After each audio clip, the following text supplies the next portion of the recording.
Udahlah, urusan hidup nih masing-masing. Mau ada yang suka laki-laki dengan laki-laki, itu kan haknya dia. Mau ada yang suka perempuan dengan perempuan, itu haknya dia. Kita nggak usah ikut campur. Kita katakan dalam agama kita nggak begitu. Jauhkan agama. Ini persoalan manusia. Ini persoalan sosial. Nah, ini yang terjadi sekarang. Muncullah namanya pesantren waria. Jangan tersenyum Pak, memang begitu keadaannya. Bapak kalau mau tahu pesantren itu datang ke Yogyakarta. Assalamualaikum warahmatullahi wabarakatuh. Saya bersama Biker Subuhan Pekanbaru Riau. Bagi yang sudah bergabung, istiqomah. Bagi yang belum, segera bergabung. Kiamat sudah dekat. Berkah selalu, sukses. Assalamualaikum warahmatullahi wabarakatuh.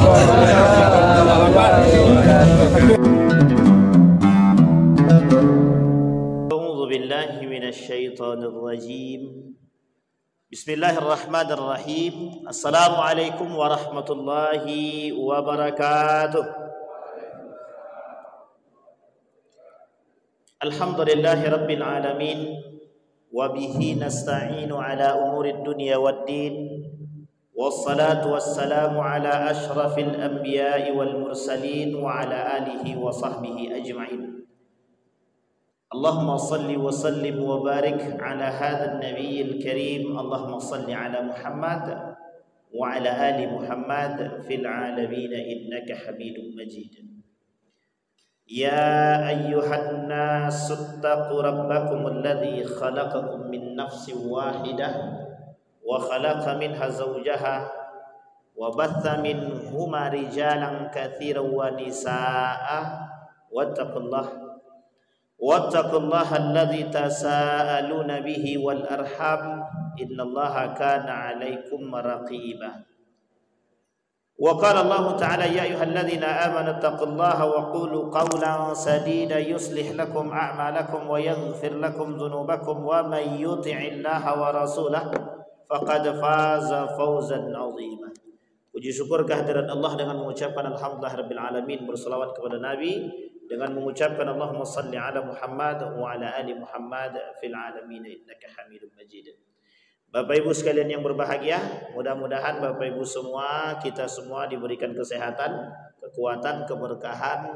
Insyaallah kita semua husnul khatimah dan istiqamah dalam kebaikan dan ketaatan. Dan insyaallah untuk kedua orang tua kita yang telah mendahului kita, Allah tempatkan di tempat terbaik di sisinya, Allah terima amal ibadahnya. Kemudian Allah kumpulkan bersama orang-orang yang saleh. Dan untuk orang tua kita yang masih hidup, Allah kuatkan, Allah sehatkan, Allah limpahkan rezeki, istiqamah, insyaallah husnul khatimah. Amin ya rabbal alamin. Baik, kita lanjutkan kajian kita tentang amaratis sa'ah, tanda-tanda hari kiamat. Lebih tepatnya pada tanda-tanda kecil sebelum datangnya kiamat, tanda-tanda kiamat besar. Allah berikan tanda-tanda kiamat kecil, dan setelah tanda-tanda kiamat kecil Allah datangkan 10 tanda kiamat besar. Setelah 10 tanda kiamat besar, maka akan diakhiri dengan kiamat.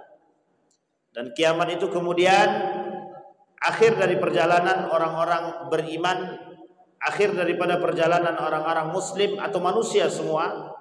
Maka tergantung hisabnya nanti, beriman kokoh atau hanya sekedar muslim. Apakah dia berada pada posisi nifaq atau musyrik atau fasik atau mu'min sejati.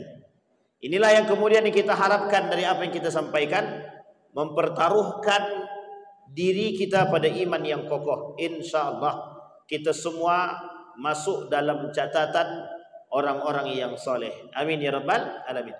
Baik Bapak Ibu sekalian yang berbahagia, di dalam kitab Syekh Hasim Al-Asy'ari, dalam kitab Risalah Ahlus Sunnah wal Jamaah, pada halaman yang ke-25, beliau menuliskan tentang fasal fi bayani ithmin man da'a ila dhalalati aw sadna sunnatan sayyi'atan. Kata Syekh Hasim Al-Asy'ari dalam kitabnya Risalah Ahlus Sunnah wal Jamaah itu, beliau menuliskan tentang penjelasan munculnya di akhir zaman itu golongan-golongan yang berbau isme atau golongan-golongan yang mengajak kepada kesesatan, kemudian mengikuti sunnah-sunnah yang tidak ada dasarnya. Menurut mereka sunnah, padahal kata Nabi bukan sunnah. Mereka melakukan perbuatan sunnah-sunnah yang dilakukan oleh Yahudi dan Nasrani. Maka dalam hal ini Rasulullah menyampaikan dalam hadisnya tentang hal tersebut. Kemudian menukil Syekh Hasim Al-As'ari dalam surat An-Nahl ayat 25. Kata beliau, kata Allah di dalam Al-Quran, A'udzu billahi minasyaitonir rajim, bismillahirrahmanirrahim, liyahmilu awzarahum kamilatan yaumal qiyamati wa min awzaril ladzina yudillunahum. Kelak mereka akan membawa apa yang mereka dapat, yang mereka lakukan, yang mereka perbuat, semua akan mereka bawa pertanggungjawaban kepada Allah di hari kiamat. Kamilah, sempurna. Tidak ada satu pun yang terlewatkan. Tidak ada satu perbuatan pun yang terlewatkan, semuanya lengkap sempurna. Wa min auzaril ladzina yudilunahum. Begitu juga dari sesuatu perbuatan yang mana perbuatan tersebut mereka pernah menyesatkan orang atau disesatkan oleh orang. Nah, ini poin penting untuk kita sampaikan. Akhraja Abi Daud wa Tirmizi an Abi Hurairah radhiyallahu anhu qala Rasulullah sallallahu alaihi wasallam, kata Nabi, man da'a ila hudan kana lahu minal ajri mithli ujuri man da'a ilaih aw man tabi'ahu la yanqusu dhalika min ujurihim syai' wa man da'a ila dhalalati kana alaihi minal ithmi mithla athami man tabi'ahu la yanqusu minhu dzalika syai'. Siapa yang mengajak kepada kebaikan dapat amal jariah terus menerus. Yang mengajak kepada keburukan jariah tusuk, dia juga mendapatkan dosa yang berkelanjutan. Yang mengajak kepada kebaikan dia terus menerus dapat kebaikan. Yang mengajak kepada kesesatan dia terus mendapatkan kesesatan. Terus menerus. Ini saya kasih ilustrasi. Saya ngajak Bang Didik masuk dalam aliran sesat. Maka Bang Didik dapat dosa, saya dapat dosa dari saya sendiri, dan saya dapat dosa dari membawa Bang Didik. Terus menerus. Nah, kalau Bang Didik ini bawa orang lagi, orang itu sesat, Bang Didik dapat sesatnya, saya dapat sesatnya 3. Kalau orang yang tadi dapat lagi, maka namanya dosa turun temurun. Apa namanya? Ini namanya dosa MLN. Turun menurun terus. Dosa terus menerus. Tapi kebaikan sama begitu juga. Kata Nabi dalam hadisnya begitu. Tetapi dalam riwayat yang lain kata Nabi, wa akhraja Muslim min riwayat Abdurrahman bin Hilal an Jarir ibn Abdullah al-Bukhli radhiyallahu anhu fi haditsin tawil. Qala fihi qala Rasulullah sallallahu alaihi wasallam, man sanna fil Islam sunnatan sunnatan hasanatan falahu ajruha wa ajru man amila biha. Yang melakukan sunnah yang baik, dia ajak orang lain pada kebaikan, dia dapat kebaikan. Nah, nanti kita kasih contohnya Bapak Ibu. Tapi kemudian selanjutnya sebaliknya, min ghairi an yanqus min ujurihim syai' wa man sanna fil islami sunnatan sayyi'atan. Yang ngajak pada keburukan, kana alaihi wizruha wa wizru man amila biha. Dia akan dapat dosa dari para pelaku yang dia ajak, begitu juga dosanya orang-orang yang dia ajak, dia dapat dosa dari situ. Jadi dosanya 2 kali, turun temurun.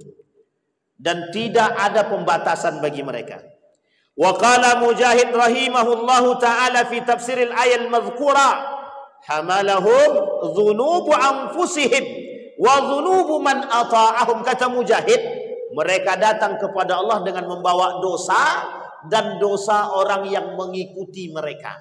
Nah, ini susahnya nih kalau kita salah langkah. Makanya Bapak Ibu di dalam Al-Quran itu begini bahasanya. Fa in tanaza'tum fi syai'in farudduhu ila Allahi war rasul. Au ila Allahi wa rasulihi.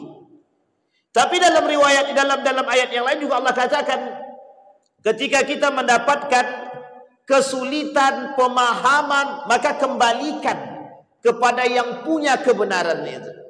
Siapa yang punya kebenaran? Allah. Al-haqqu min rabbik fala takunanna minal mumtarin. Ini poin penting, Pak. Nah, nanti kita lihatkan daripada poin ini, nanti kita coba lihat ke samping. Kita lihatkan dulu hadisnya. Qala Nabi SAW yang diriwayatkan oleh Tirmizi, man ahya sunnatan min sunnati qad umiyat ba'di kana lahu minal ajri mithla ma amila biha. Yang memberikan sunnah yang baik, meninggal dia, terus menerus orang melakukan kebaikan yang kita berikan, maka kita terus mendapatkan pahala tersebut.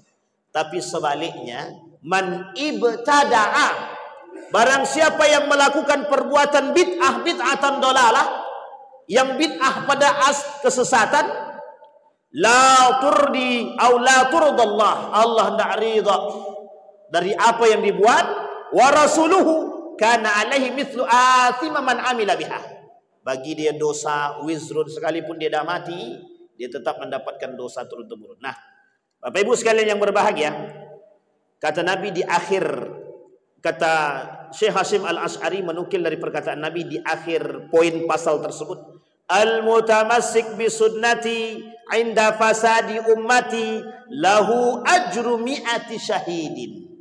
Barang siapa yang memegang sunnahku, kata Nabi, di akhir zaman, dia seperti sedang memegang 100 pahala yang Allah berikan syahidin, seperti orang-orang yang mendapatkan pahala syahid. Nah, ini poin penting barang siapa yang berpegang teguh dengan sunnah Nabi. Bapak Ibu sekalian yang berbahagia, yang ingin saya jelaskan, hadis dan ayat yang kita bacakan tadi itu berkenaan tentang perkembangan zaman. Di dalam satu hadis baginda Nabi Muhammad SAW, Nabi bilang begini, tanda akhir zaman itu, kalau kalian melihat 5 perkara, maka 5 perkara ini itu menunjukkan akan dekatnya hari kiamat. Satu di antaranya, yataqarabuz zaman wa yataqarabul aswaq. Pasar semakin dekat, waktu semakin cepat. Perkembangan zaman itu semakin pesat. Bapak Ibu boleh lihat, dari tak pakai HP, semua pakai HP. Dari HP-nya cuma teleponan, sekarang pakai WhatsAppan. Dari pakai WhatsApp bentar lagi pakai lebih canggih. Uniknya, ini perkembangan zaman yang tidak bisa kita tinggalkan. Dari perkembangan zaman ini, Bapak Ibu sekalian yang berbahagia, yang tidak bisa kita tinggalkan ini, banyak poin-poin negatif yang bisa mengantarkan kita kepada kesesatan. Sekarang saya gandeng dengan hadis yang lain. Di dalam hadis yang lain dari Huzaifah ibnul Yaman, Nabi bilang begini, di akhir zaman alat itu ada, alat menuju ilmu itu ada. Salah satunya di antaranya adalah ulama. Tapi ingat, kata Nabi, di akhir zaman ada ulama yang ditakuti. Yang ditakuti oleh Nabi. Namanya ulama su'. Kata Huzaifah ibnul Yaman, dari lisan baginda Nabi Muhammad SAW, Huzaifah bilang begini, ada yang disebut dengan du'atun ila abwabi jahannam. Ada para da'i yang mengajak ke neraka jahanam. Da'i ngajak ke neraka jahanam. Seperti yang dikatakan oleh Nabi pada hadis tadi, ada orang yang ngajak pada perbuatan-perbuatan yang baru, tapi ternyata menyesatkan. Nah, ini kita ambil contoh. Ini jangan tersinggung, jangan tersinggung. Kalau tersinggung berarti pelaku. Kalau tak tersinggung berarti alhamdulillah. Ini misal contoh. Ada perempuan datang bawa air. Datang ke salah seorang yang dianggap alim, yang dianggap, ingat kalimatnya, yu'rafu anna au yudda annahu alim. Dikatakan bahwa dia alim, dikatakan. Yang mengatakan siapa? Masyarakat sekitar. Tapi dari kealiman itu tolak ukurnya ada. Tolak ukurnya ada. Datanglah misalkan perempuan bawa air, datang kepada orang yang dianggap alim tadi. Ini saya bukakan nih biar langsung kita praktek. Tapi saya tak minum, tenang. Kemudian dibukalah ini, dibaca-bacakan. Terserahlah apa bacaannya, kita tidak tahu. Mau pakai bismillah boleh juga. Bismillahirrahmanirrahim, panjanglah dibacakan. Ada bismillahnya, ada ayat Al-Qur'annya. Yang datang perempuan. Diserahkanlah air ini kepada perempuan tadi. Dipeganglah kepala perempuan tadi dan didoakan. Ini bid'ah. Man ibtada'a bid'atan sayyi'atan. Kalau ada yang mencontoh perbuatan ini dengan dalil adalah ini hanya untuk berobat, yang di dalam bacaan obatnya ada Al-Qur'annya, justru ini melakukan perbuatan takdzib 'ala Allah, berdusta atas nama Allah. Kenapa demikian? Menyentuh perempuan ini tidak cocok. Menyentuh perempuan, laki-laki yang bukan mahram ataupun apapun itu, tak boleh menyentuh perempuan lain. Ini sekarang saya kasih tahu Bapak Ibu. Ini hadis. Hadis ini oleh para ulama bermasalah. Tapi hadis ini sahih. Saya ulangi lagi. Hadis ini sahih. Tapi hadis ini ditolak oleh sebagian ulama termasuk istri-istri Nabi. Satu ketika ada seorang sahabat Nabi punya budak. Budak ini keluar masuk rumahnya. Dan istri sahabat Nabi tadi bernama Suhail. Siapa namanya Bapak Ibu? Suhail. Suhail ini punya budak tadi, dari kecil diambil, diadopsi, keluar masuk. Setelah dia besar, datang dia kepada Nabi. Ya Rasulullah, budak kami ini sudah besar, sudah dewasa. Sudah sampai masanya. Sementara saya dan suami saya, kalau suami saya mungkin tak ada masalah karena laki-laki, tapi saya perempuan. Bagaimana ini? Apa jawaban Aisyah? Hadis ini dari Aisyah. 3 hadis dari Aisyah sama isinya. Apa kata Aisyah? Susukan dia. Tapi orangnya sudah dewasa. Kata Aisyah, susukan dia. Setelah disusukan dia, maka otomatis yang tadi disusui jadi saudaramu, jadi anakmu. Jadi boleh dia buka kerudung, boleh, tidak ada masalah. Hadis ini disampaikan oleh Aisyah, dipakai oleh sahabat Nabi dan Suhail tadi. Kata istri-istri Nabi, istri Nabi yang lain selain daripada Siti Aisyah, ini hadis tak bisa diterima, ditolak. Termasuk salah satu di antaranya Ibnu Taimiyah berpegang teguh dengan hadis ini. Kata Ibnu Taimiyah, boleh orang dewasa nyusu kalau mau dianggap muhrim. Kalau kayak gitu, besok datang kami ke istri-istri orang. Aku pengen jadi saudaramu, aku nyusu aja lah. Itu sesat itu, Pak. Kata istri-istri Nabi yang lain. Ini poin penting, Pak. Yang ingin saya sampaikan dan kaitannya dengan yang tadi. Sebegitukah, Pak? Sebegitulah cara Nabi menjaga hubungan laki-laki dan perempuan. Sehingga kata para ulama, hanya pengecualian pada hadis itu. Hadis itu tidak bisa dipungkiri kesohihannya. Karena Aisyah sahih. Tapi hadis yang lain ada. Tidak boleh bersentuhan laki-laki dan perempuan. Apalagi kalau sudah dewasa.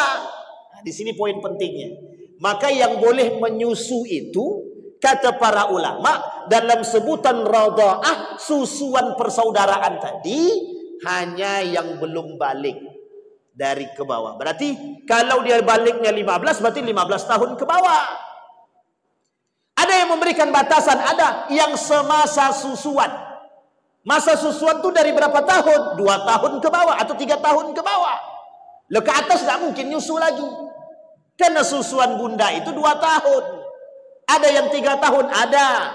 Ada yang 4 tahun pengecualian. Jarang tapi ada. Ada Ustaz yang sampai 5 tahun, 1 seumur hidup mungkin. Dari sekian banyak itu mesti ada, tapi tidak banyak, hanya 1-2 orang. Nah, dan ada syaratnya.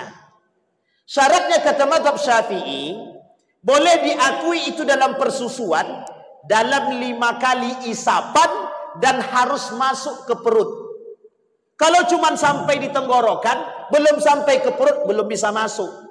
Dan ittafaqal ulama siwa ma'ada Syafi'i. Sepakat para ulama selain daripada Syafi'i di atas 5 isapan. Nah, jadi jangan memudah-mudahkan. Artinya, begitu cara Nabi menjaga hubungan laki-laki dan perempuan. Uniknya, muncul kelompok-kelompok yang mengajak, jangan tersinggung, mengajak kepada kesesatan, dipertontonkan. Uniknya, pengikutnya banyak. Merasa dia sebagai seorang wali, sehingga datang ke mereka meminta doa, dipegang pipinya, dipegang kepalanya. La haula wa la quwwata illa billah, na'udzubillahi tsumma na'udzubillah. Itu zahir ala bid'atin. Apa contoh bid'ah yang lain? Ada orang yang ini udah sering kita sampaikan. Ya seperti Ramadan ya, tarawih kenceng 23 rakaat jadi 10 menit ya, 23 rakaat jadi 10 menit, itu bid'ah yang jelas. Itu bid'ah banget, nggak usah diikutin. Kemudian datang ke orang pintar dan menganggap orang pintar ini, ada orang tak pernah ke masjid tapi dianggap soleh. Tolong itu akalnya dibuka sedikit.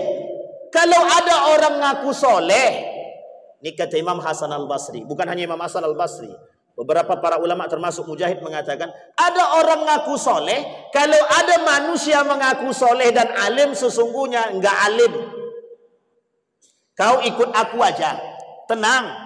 Aku nih dipanggil orang ustadz, udahlah, yakinlah, percaya aja lah. Aku nih orang soleh. Itu enggak soleh tuh Pak. Mungkin cuma namanya aja yang soleh. Kenapa begini? Posisi inilah yang akan hadir di akhir zaman. Apa sebabnya? Dha'ful iman wa dha'ful ilmi. Lemah iman, lemah akal, lemah ilmu. Tapi posisinya begitu di akhir zaman. Memang sunnatun nabi, sunnatullah. Akhir zaman memang ilmu yang begini yang banyak. Itu satu. Ada contoh kesesatan yang lain, banyak sebanyak-banyaknya. Maka kata Nabi, nanti di akhir zaman itu terpecah jadi 73 golongan. Itu cuman bahasa isyarat. Yang dimaksudkan oleh Nabi bukan 73 lagi. Lebih daripada 73, 1000-an. Dan semua itu ngaku ahlus sunnah wal jamaah. Lu coba, kalau ngaku semua ahlus sunnah wal jamaah gimana? Tapi ingat, tolak ukurnya ada. Kalau sudah bercampur laki-laki dan perempuan, itu udah nggak benar. Udah nggak benar kalau laki-laki dan perempuan bercampur, sudah tidak benar. Kami ikut kajian itu Pak Ustaz. Tapi minta maaf, tempat duduknya dicampur laki-laki dan perempuan. Ntar dulu, cari yang lain. Masih banyak yang benar. Tapi Pak Ustaz itu ada musiknya, ada jogetnya. Kalau mau cari joget, langsung masuk ke diskotik. Tidak usah pengajian. Jangan pengajian dibalut, diskotik atau nyanyi-nyanyian dibalut dengan kajian. Itu menyesatkan. Ini yang disebut dengan da'ila bid'atin wa dhalalah. Mengajak kepada kesesatan dan bid'ah yang zahir. Nah, ini yang penting. Tapi kalau persoalan ikhtilaf, selesai Pak. Persoalan ikhtilaf, furu'iyah, selesai. Selesai sudah. Sudah sangat selesai. Tapi ada fitnah-fitnah yang lain Pak Ustaz. Itu datang dalam bentuk penunjukan kepada kita, berhati-hatilah dalam beribadah. Di akhir zaman wajib dengan ilmu. Kalau tidak ada ilmu tidak bisa. Sekarang saya sampaikan, Ini Bapak Ibu, ini baru bagian dalam segi ibadah. Sekarang perhatikan. Ada namanya liberalisme. Liberalisme lebih berbahaya.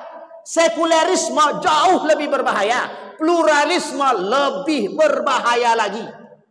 Liberalisme mengajak berpikir bebas. Sekulerisme memisahkan agama dari kehidupan. Pluralisme menganggap semua agama yang lain benar. Lintas agama, ada pesantren lintas agama.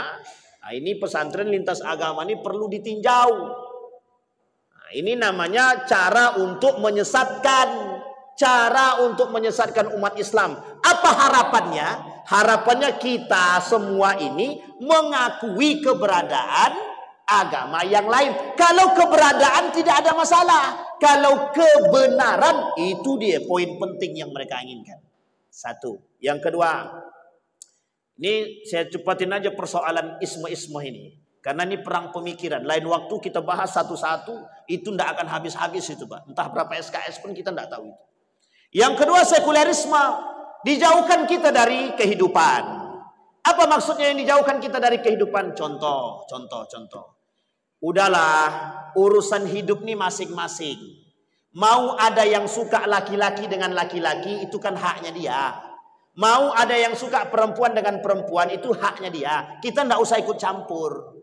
Kita katakan dalam agama kita tidak begitu. Jauhkan agama. Ini persoalan manusia. Ini persoalan sosial. Nah, ini yang terjadi sekarang. Muncullah namanya pesantren waria. Jangan tersenyum Pak, memang begitu keadaannya. Bapak kalau mau tahu pesantren itu datang ke Yogyakarta. Ada namanya pesantren waria. Coba bayangkan tuh.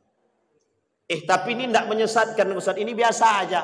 Memang kita anggap biasa aja. Sekarang kita lihat. Pancasila itu dasarnya apa? Akui Pak, Pancasila itu dasarnya apa? Apa dasarnya? Sila pertamanya apa? Sekarang kita runut sejarahnya Pak. Cari sejarahnya yang benar. Sejarah pertama Pancasila nomor 1 itu apa? Allah Subhanahu wa ta'ala nomor 5 dinaikkan ke atas, tidak disepakati oleh agama yang lain, dikomunikasikan dengan para ulama-ulama kita ketika itu, dirubah nama menjadi Tuhan yang Maha Esa. Sekarang kita tanya, kalau semua agama yang ketika itu mengakui bahwa Pancasila dasar kita adalah Tuhan yang Maha Esa, yang dianggap dengan Tuhan yang Maha Esa itu adalah Allah yang Subhanahu wa ta'ala, pertanyaannya, mengapa sekarang muncul agama-agama lain-lain protes?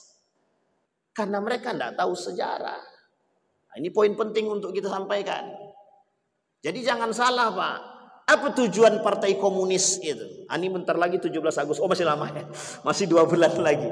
Salah satu tujuan komunis itu adalah menggeser makna Pancasila ini. Itu tujuan komunis. Menggeser nilai-nilai Pancasila. Karena nilai Pancasila ini Pak semuanya tertuang dalam Al-Quran. Diajarkan oleh agama Islam. Ini yang ingin digeser. Geser nilainya. Nah, ini poin penting untuk kita pahami. Ada kesesatan yang lain, pusat yang lain. Banyak Pak. Terutama persoalan kesehatan perdukunan. Nah ini dari situ udah lewat lah kalau persoalan dukun-dukun itu.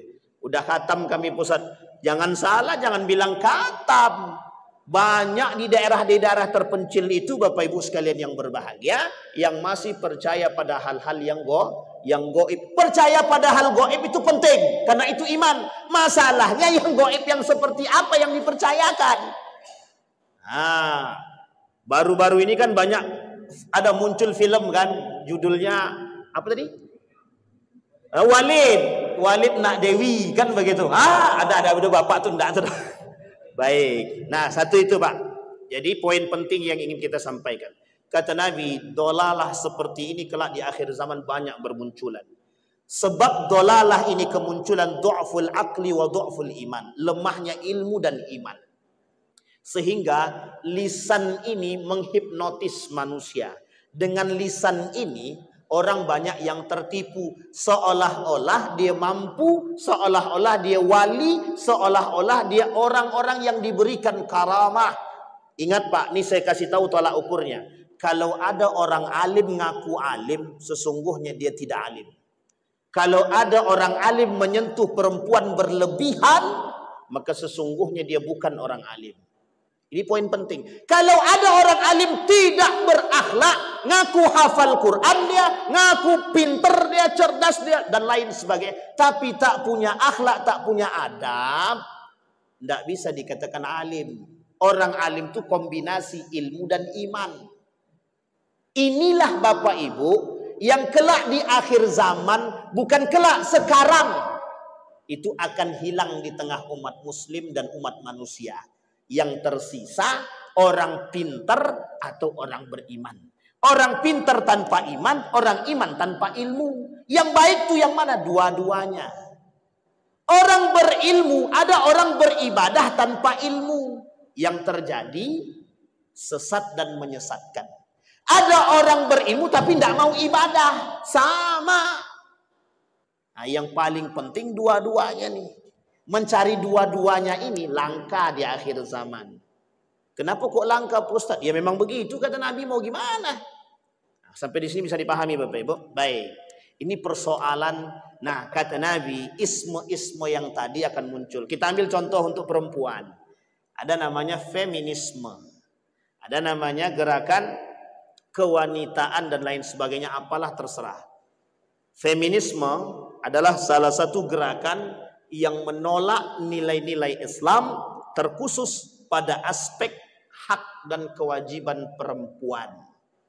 Dan bayangkan kesesatan yang nyata yang dibawa dalam gerakan ini adalah menolak dan mengingkari nilai-nilai agama yang kaitannya bersanding dengan laki-laki. Apa kata mereka? Laki-laki dan perempuan sama. Itu yang membuat itu siapa? Feminisme. Padahal Al-Quran tak begitu. Dalam ilmu waris 2:1. Dalam kehidupan beda Pak. Perempuan punya pekerjaan sendiri, laki-laki punya pekerjaan sendiri. Tapi secara pahala dan kegiatan amal yang Allah berikan itu sudah sesuai kodratnya. Kalau perempuan sama dengan laki-laki, ngapain ada perempuan? Tidak perlu. Atau ngapain ada laki-laki? Wong sama aja kok pekerjaannya.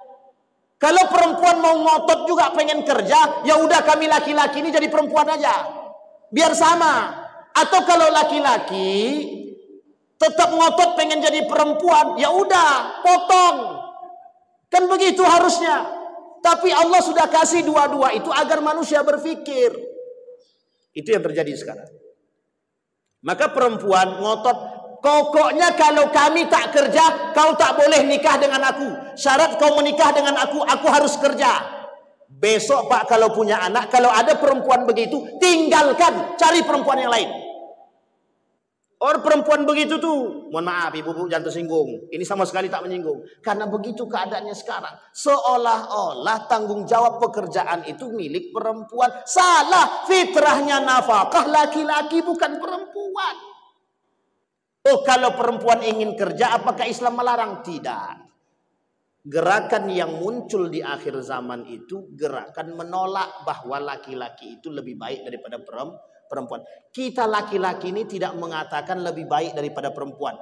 Porsinya sudah ada masing-masing. Laki-laki suruh ngurus anak, yang main nafsu Pak. Yang muncul setan Pak. Karena tidak sanggup sabar ngurus anak laki-laki. Tapi perempuan diberikan hati yang sangat halus ketika memberikan pendidikan kepada anak. Sentuhan seorang ibu berbeda dengan sentuhan seorang ayah. Itu bisa dikaji dalam berbagai macam model. Tapi Pak Ustaz, suami aku lebih baik daripada aku ngurus anak. 1 di antara 100. Mesti begitu? Iya. Karena kodrat kita sudah ada masing-masing. Ini muncul gerakan suami-suami takut istri. Lah yang kerja ke luar negeri istrinya. Suaminya ya di rumah aja. Biar akulah yang ngurus anak. Nah, tapi kalau suaminya ikhlas begitu ya tidak ada masalah Pak. Yang menjadi masalah ketika dorongan dan kewajiban perempuan nuntut kepada kita, itu yang salah. Sampai di sini paham ya Bapak Ibu ya? Nah, ini poin penting. Di sini saking banyaknya kelompok-kelompok yang sesat di tengah kita, baik sisi akhlak, akidah, baik dan lain sebagainya, itu membuat kita menjadi orang yang berada pada posisi yang ambigu. Yang selamat kata Nabi, al-mutamassik bis sunnati, yang selamat yang berpegang teguh dengan Al-Quran dan sunnahnya Nabi yang benar, sehingga itu yang selamat. Bapak Ibu, ada gerakan samar-samar, nih gerakan nih Bapak Ibu ya, samar-samar menolak sunnah Nabi. Nah ini penting juga kita sampaikan. Ada namanya kelompok ingkar sunnah. Bapak Ibu, ini saya sampaikan, sunnah Nabi itu dikerjakan, bukan untuk dicaci dan dimaki. Jadi jangan salah nanti ketika Bapak Ibu mencaci maki sunnah Nabi, mengingkari kesunahannya, maka Bapak Ibu terkategorikan kepada orang-orang yang batal syahadatnya, menyimpang akidahnya. Ini akhir zaman begitu Pak. Akhir zaman itu begitu. Jarang yang mau berpegang teguh dengan sunnah Nabi. Orang yang berpegang teguh dengan sunnah Nabi dianggap katrok. Misalnya, mohon maaf ya jangan tersinggung, ada orang pakai celana cingkrang, dicaci maki, dihina. Ada orang pakai cadar dianggap teroris. Ada orang pakai jubah dianggap kearab-araban. Tapi kalau ada orang pakai celana pendek dibilang tren. Ada perempuan pakai tank top dibilang cuci mata. Na'udzubillahi tsumma. Itulah ketidakseimbangan dunia sekarang. Ketidakseimbangan mata dalam memandang, ketidakseimbangan ilmu dalam menjawab. Nah kita digiring kemana? Digiring pada hal yang tadi. Seolah-olah semua yang datang orang pakai jubah, pakai ini, pakai itu dianggap ini urusan Arab. Kalau yang datang dari Eropa ini baru mantap. Yang datang dari Eropa dianggap mantap sekalipun membuka aurat. Sementara yang datang dari Arab menutup aurat dianggap hina. Ini masalah kita juga. Ini dalam soal pakaian dan lain sebagainya. Baik Bapak Ibu. Nah, sekarang apa kata diambil kesimpulan oleh Syekh Hasyim Al-Asy'ari? Maka dengan poin seperti ini yang akan muncul di tengah umat muslim, kata Syekh Hasyim Al-Asy'ari, muncul satu hadis dari baginda Nabi Muhammad SAW kelak di akhir zaman. Iftarakat, kata Nabi, iftarakatil Yahud, terpecah belahlah orang Yahudi menjadi 71 golongan. Wa iftarakat Nasara, wa terpecahlah orang-orang Nasara alas ithnan wa sab'ina firqatan, 72 golongan. Dan umat muslim terpecah menjadi 73 golongan. 73 dari muslim, 72 Nasrani, 71 dari Yahudi. 71, 72 mesti masuk kategorinya kufar. Sekarang perhatikan ayat Al-Qur'annya. Bapak Ibu, Yahudi itu disebutkan dalam Al-Quran. Nasara juga disebutkan dalam Al-Quran. Pertanyaannya, manhumun Nasara? Siapa mereka orang Nasrani ini? Bapak Ibu tahu siapa orang Nasrani ini? Orang Nasrani ini bukan orang Kristen, bukan orang Kristen, bukan. Orang Nasrani ini, siapa mereka? Ini yang kemudian menjadi persoalan. Kenapa kok Nasrani selalu digandeng dengan Yahudi dalam Al-Quran? Ini poin pentingnya Pak, yang harus dipahami. Karena di dalam Al-Quran Nasrani itu yang bukan mengatakan tanda salib, bukan. Nasrani ini adalah pengikutnya Nabi Isa alaihissalam yang juga bagian daripada Bani Israel, yang juga dianggap oleh guru saya sebagai seorang Yahudi juga. Coba bayangkan. Dan uniknya ada kalimat lain yang disanding oleh Allah dalam Al-Quran. Yahudi wa ulaika alladzina asyraku. Orang Yahudi dan orang-orang yang syirik. Jadi ada 3 kategori. Satu Yahudi, yang kedua Nasrani, yang ketiga syirik. Nanti yang Nasrani kita bahas di waktu yang lain. Kita cari sampai sejelas-jelasnya siapa Nasrani yang sesungguhnya. Tapi kalimat asyraku, kenapa Allah sanding dengan kalimat asyraku juga? Siapa orang yang asyraku ini? Inilah Bapak Ibu sekalian yang berbahagia, selain daripada orang-orang yang menyembah Yahudi dan Nasrani, dianggap sebagai asyraku, musyrik. Siapa mereka? Oleh kata guru saya, salah satu di antaranya Hind. Tahu Bapak Ibu Hind? Hindi, orang India. Nah, ini masuk kategori musyrik itu. Tapi kalau takut tidak usah bang. Tadi saya diskusi Pak, baru sore tadi saya berdiskusi dengan salah seorang pakar Al-Quran, hafal Quran 30 juz, sedang ngambil S3 di Kanada. S1-nya di Madinah, S2-nya 3 di Inggris, di India, kemudian satu lagi saya lupa. Kemudian S3-nya dia ngambil di Kanada. Fokusnya pada bahasa Arab dan Al-Quran dan Islamic Studies dan Islamic Finance. Beliau mengatakan begini dalam poin Al-Quran. Siapa Nasara dan siapa asyraku? Beliau asli orang India. Apa beliau kata? Yang beliau sampaikan, asyraku di sini yang tidak menyembah Allah dan bukan juga ahlul kitab. Tapi siapa mereka? Ini yang kemudian menjadi tanda tanya. Maka disampaikan, laisal yahud walad nasara, laisal yahud walad nasara, laisal yahud walad nasara, bal hum alladhi, mereka yang menyembah selain daripada Tuhannya Yahudi, selain daripada Tuhannya Nasrani. Tapi mereka siapa? Yang menyembah Tuhan la ya'rifu man yuhibbuhum wa ya'budun.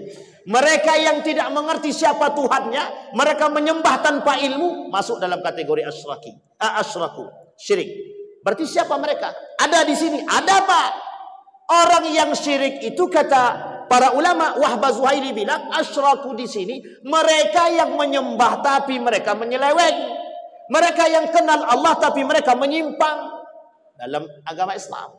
Tapi di luar daripada agama Islam disampaikan ya'budun, mereka menyembah kepada orang, menyembah kepada siapapun yang tidak jelas Tuhannya. Dan kata dia, ditunjukkan sama beliau, mereka beribadah tanpa ilmu. Jadi orang-orang yang beribadah tanpa ilmu masuk dalam kategori asyraku. Baik. Nah, ini terpecah Pak. Jadi terpecah belah menjadi 70. Nah, di antara 73 golongan tadi, satu yang masuk surga. Ahlus sunnah wal jamaah, semuanya masuk neraka. Berarti 71 masuk neraka jelas. 72 masuk neraka jelas. Yahudi Nasrani jelas masuk neraka.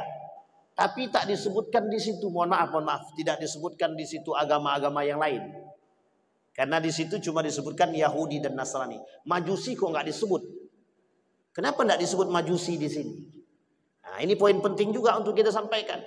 Tapi kata para ulama, dua golongan ini sudah masuk dalam kategori. Karena Majusi juga bagian daripada mereka, hanya perpecahan daripada golongan-golongan mereka. Dan yang paling akrab dan satu jalur, Yahudi dan Nasrani.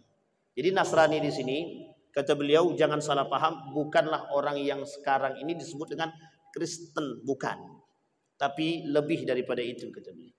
Nah, kembali kepada poin. Satu ini ahlus sunnah wal jamaah. Pertanyaannya, semua golongan mengaku ahlus sunnah wal jamaah. Terus yang benar yang mana? Contoh, Muhammadiyah ngaku ahlus sunnah wal jamaah. NU ngaku ahlus sunnah wal jamaah. Perti ngaku ahlus sunnah wal jamaah. Kemudian Salafi ngaku ahlus sunnah wal jamaah. Semua Pak jamaah tabligh juga ngaku ahlus sunnah wal jamaah. Pertanyaannya, dari semua golongan itu, mana yang menyeleweng dan menyimpang secara akidah dan akhlak dan syariat? Yang menyimpang secara akidah, syariat dan akhlak, itulah yang disebut dengan golongan penyimpang. Tapi penyimpangan golongan ini oleh para ulama tidak masuk dalam kategori penyimpangan akidah yang besar. Karena yang disebut dalam 73 golongan ini, sejauh mereka masih beriman kepada Allah, kata Syekh Hashim Al-Ash'ari, dia masih menyembah Allah, dia masih mengakui Rasulullah, dan masih mengakui rukun Islam yang 5 dan rukun iman yang 6, masih masuk dalam kategori ahlus sunnah wal jamaah. Nah, kalau gitu ngapain kita berkelahi? Hanya karena kepentingan sesaat dan pribadi dan golongan. Gengsi bro, itu dia yang menjadi masalah kita sekarang itu. Baik Bapak Ibu sekalian yang berbahagia, sebelum kita tutup, kata Allah, kata Nabi dalam hadis yang lain, innallaha la yajma' ummati ala dhalalatin. Sesungguhnya Allah tidak akan mengumpulkan umat-umatku ini dalam kesesatan. Artinya apa? Artinya ada jalan menuju kebenaran. Apa jalan menuju kebenaran tadi? Satu, ada Al-Quran. Yang kedua, ada sunnahnya, hadis. Sekarang pertanyaannya, bagaimana kita bisa mendapatkan pemahaman Al-Quran yang baik dan pemahaman hadis yang baik? Lihat alim ulama yang ditinggalkan oleh baginda Nabi Muhammad SAW. Kata Nabi dalam hadisnya, la yarisu dinaran wala dirham, walakin yarisul ilma. Tapi kami wariskan kepada mereka ilmu. Ilmu yang seperti apa? Ulama al-akhirah, ulama rabbani. Kata Imam Ali bin Abi Thalib, ulama yang ditinggalkan oleh Nabi, ulama yang takut kepada Allah. Bukan ulama dunia, tapi ulama yang takut kepada Allah, ulama yang berakhlak, ulama yang tutur katanya baik, ulama yang tidak mau melakukan perpecahan dan pertumpahan sesama mereka. Nah, ini yang disebut alim. Ingat, orang seperti ini, kata Nabi, kelak di akhir zaman langkah selangkah-langkahnya. Maka inilah yang disebut oleh Nabi dalam hadisnya sebelum kita tutup. Biqabdil ulama. Ilmu dicabut dari umat muslim. Yang dicabut itu bukan ilmu fisika, kimia dan lain sebagainya. Bukan. Tapi cara mencabutnya adalah biqabdil ulama. Dengan mencabut para ulama. Orang-orang ulama saleh dimatikan satu demi satu, maka yang tersisa ittikhazul juhal, tersisalah para orang-orang bodoh yang mengaku pintar. Nah, itu yang paling menyesatkan kelak di akhir zaman. Makanya Bapak Ibu, nanti kita sampaikan tolak ukurnya ke Imam Al-Ghazali biar kita bisa memilih, atau yang disampaikan oleh Syekh Ibnu Taimiyah dan Ibnu Qayyim Al-Jauziyah, mana yang disebut dengan ulama Rabbani dan mana yang disebut dengan ulama su. Mudah-mudahan ada manfaat bagi kita semua. Fa'tabiru ya ulil absar la'allakum tuflihun. Assalamualaikum warahmatullahi wabarakatuh.